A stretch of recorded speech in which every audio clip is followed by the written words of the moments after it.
పత్తి రైతులపై కేంద్ర రాష్ట్ర ప్రభుత్వాలు కక్ష సాధిస్తున్నాయి. పత్తి పంట కొనుగోలుపై సాకులు చెబుతున్నాయి. తేమ శాతం లేదని 7 క్వింటాలు కొనుగోలు చేస్తామని చెబుతున్నారని మాజీ మంత్రి శ్రీనివాస్ గౌడ్ మండిపడ్డారు. నాగర్ కర్నూలు జిల్లా కల్వకుర్తి మండలం తర్నికల్ సమీపంలో సీసీఐ కొనుగోలు కేంద్రాన్ని సందర్శించారు.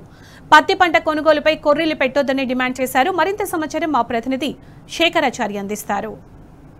కాలం కష్టించి పండించినటువంటి పంటను అమ్ముకోవడానికి అష్ట కష్టాలు పడాల్సినటువంటి పరిస్థితి కాంగ్రెస్ ప్రభుత్వంలో వచ్చిందని చెప్పేసి రైతులు ఇప్పటికే ఆవేదన చెందుతున్నటువంటి క్రమంలో బీఆర్ఎస్ పార్టీ ఈరోజు పత్తి రైతులకు మద్దతుగా పత్తి రైతులు పడుతున్నటువంటి కష్టాలను చూసి వాళ్ళు పత్తి మిల్లుల వద్ద వచ్చి అక్కడ రైతుల పక్షాన ఆందోళన చేస్తున్నటువంటి పరిస్థితి కనిపిస్తూ ఉంది. నాగర్ కర్నూలు జిల్లా కల్వకుర్తి మండలంలోని తర్నికల్ సమీపంలో ఉన్నటువంటి ఒక సీసీఐ కొనుగోలు కేంద్రం వద్ద మాజీ మంత్రి శ్రీనివాస్ గౌడ్తో పాటు మాజీ ఎమ్మెల్యే జైపాల్ యాదవ్, మాజీ ప్రజాప్రతినిధులతో పాటు బీఆర్ఎస్ ఇక్కడ ఆందోళన చేస్తున్నటువంటి పరిస్థితి కనిపిస్తూ ఉంది. వారితో మాట్లాడదాం. సార్ చెప్పండి, ఏంటి పరిస్థితి? గతంలో కూడా ఎప్పుడు మనం చూడలేటువంటి పరిస్థితి. పండించడం ఒక కష్టమైతే అమ్ముకోవడం అంతకన్నా రెట్టింపు కష్టంగా కనిపిస్తూ ఉంది. దీన్ని ఎట్లా అర్థం చేసుకోవచ్చు? ఏం చెప్తారు సార్? ముఖ్యంగా ఏంటంటే ఈ ప్రభుత్వానికి రైతులు అంటే లెక్కలేదు. రైతులు పండిస్తేనే అన్నం తినేది ఎవరే కానీ. రైతు బంధు పెంచుతామన్నారు, ఉన్నది ఎసురు పెట్టేసిండ్రు. ఫ్రీ కరెంట్ అన్నారు, కరెంటు పోతుంది. ఇలా పత్తి రైతులు అంటే ఏ రైతు చూసినా కన్నీరే.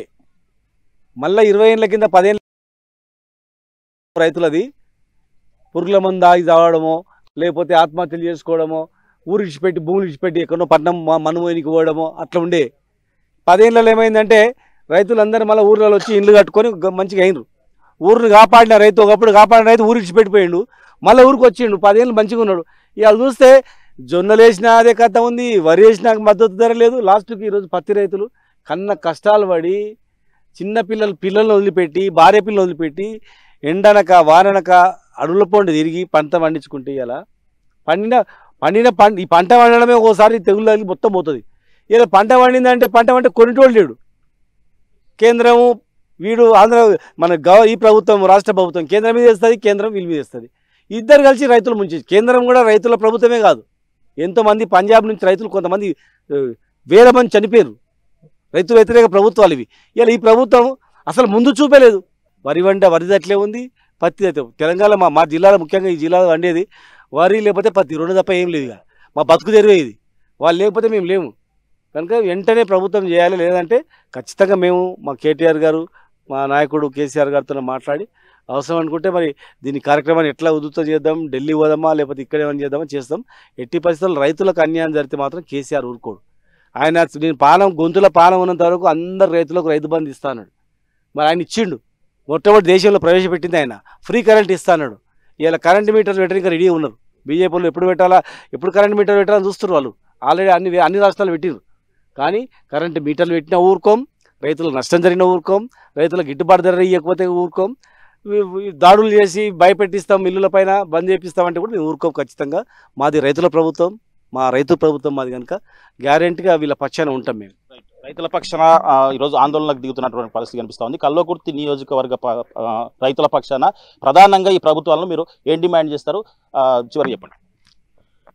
పూర్వపు మహబూబ్నగర్ జిల్లాలో ఈ కల్వకుర్తి నియోజకవర్గంలో పత్తి సాగు చేసే రైతుల సంఖ్య చాలా ఎక్కువ. ఒక కల్వకుర్తిలో ఉన్నటువంటి మాడుగుల మండలంలో 65,000 ఎకరాల్లో పత్తి సాగు చేస్తారు రైతులు.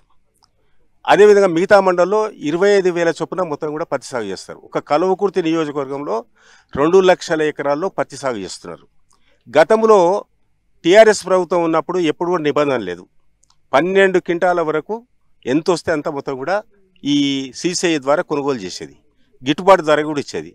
కేసీఆర్ నాయకత్వంలో ఒక వ్యవసాయ పాలసీని నిర్ణయించి ఆ వ్యవసాయ పాలసీ ప్రకారంగా రైతులకు అన్ని రకాల సౌకర్యాలు, రాయితీలు కానీ, సబ్సిడీలు కానీ, మద్దతు ధర కానీ, కొనుగోలు కేంద్రాలు కానీ ఇవన్నీ కూడా ఏర్పాటు చేసి ఆ విధంగా బీఆర్ఎస్ ప్రభుత్వంలో ఆ కార్యక్రమం చేసేదనే విషయాన్ని కూడా ఈ సందర్భంగా తెలియజేస్తూ ఉన్నాను.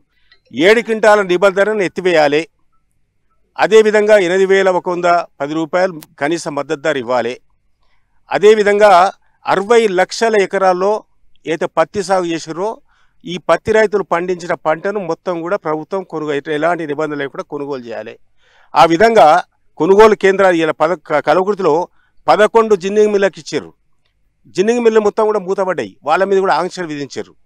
ఈ ప్రభుత్వానికి చిత్తశుద్ధి ఉంటే, రైతుల పట్ల ప్రేమ ఉంటే ఈ కాంగ్రెస్ ప్రభుత్వం, బీజేపీ ప్రభుత్వాలు కేంద్రంలో విధించేటువంటి నిబంధనలు మొత్తం ఎత్తివేయాలి. చూసినట్టయితే కేంద్ర రాష్ట్ర ప్రభుత్వాలు రైతులను నట్టేట ముంచుతున్నాయి కాబట్టి బీఆర్ఎస్ పార్టీ ఆధ్వర్యంలో ఈరోజు పత్తి రైతులకు మద్దతుగా ఆందోళన దిగామని చెప్పేసి ఎలాంటి ఆంక్షలు కొర్రీలు లేకుండా రైతుల పత్తి వెంటనే కొనుగోలు చేయాలని, లేని పక్షంలో బీఆర్ఎస్ పార్టీ పెద్ద ఎత్తున కూడా పోరాటం చేస్తుందని చెప్పేసి మాజీ మంత్రి శ్రీనివాస్ గౌడ్తో పాటు మాజీ ఎమ్మెల్యే జైపాల్ యాదవ్తో పాటు ఇక్కడ బీఆర్ఎస్ నేతలు, రైతులు కూడా ప్రభుత్వాలను డిమాండ్ చేస్తున్నటువంటి పరిస్థితి కనిపిస్తోంది. వీడియో జర్నలిస్ట్ రామకృష్ణతో శేఖరాచారి, టీ న్యూస్, నాగర్ కర్నూలు జిల్లా.